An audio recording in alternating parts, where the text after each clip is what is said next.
મધ્ય ગુજરાતની સૌથી મોટી વડોદરાની એસએસજી હોસ્પિટલમાં આકરી ગરમીને લઈને હીટ સ્ટ્રોક વોર્ડ તૈયાર કરાયો છે।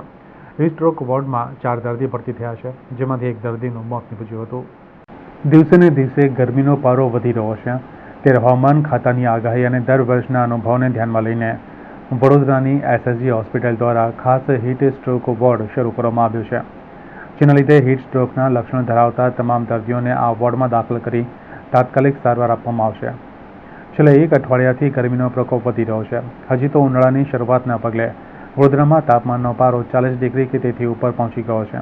આવી સ્થિતિમાં વ્યક્તિને લૂ લાગવા તેમજ હીટ સ્ટ્રોકના કેસોની સંખ્યા વધી જાય છે, જેને ધ્યાનમાં રાખી મધ્ય ગુજરાતની સૌથી મોટી એસએસજી હોસ્પિટલ દ્વારા લૂ લાગવાના તેમજ હીટ સ્ટ્રોકના કેસોની સારવાર માટે એક અલગથી હીટ સ્ટ્રોક વોર્ડ તાત્કાલિક વિભાગના પહેલા અને બીજા માળે શરૂ કરવામાં આવ્યો છે। હોસ્પિટલ તંત્ર દ્વારા 30 જેટલા બેડની અહીં વ્યવસ્થા હીટ સ્ટ્રોક માટે કરવામાં આવી છે, તેમજ દર્દીઓના તથા સગાઓ માટે કુલર, પંખા, પાણીની પણ વ્યવસ્થા કરવામાં આવી છે। 2 આઈસીયુને પણ સજ્જ કરી દેવામાં આવે છે, ત્યારે બાળકોના પીડિયાટ્રિક ડિપાર્ટમેન્ટમાં પણ હીટ સ્ટ્રોકને લઈને અલાયદી વ્યવસ્થા ઊભી કરવામાં આવી છે।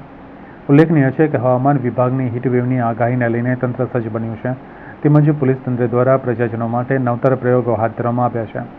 ત્યારે મધ્ય ગુજરાતની સૌથી મોટી એસએસજી હોસ્પિટલમાં હાલ 4 દર્દીઓ એડમિટ છે, તેમજ ગતરોજ વડોદરાના સયાજીગંજ વિસ્તારમાં રહેતી 60 વર્ષીય મહિલા દર્દી શારદાબેન રામસિંહ ગોહિલ સયાજીગંજ કાલુમિયાની ચાલના હીટ સ્ટ્રોક વોર્ડમાં મરણ થયું હતું।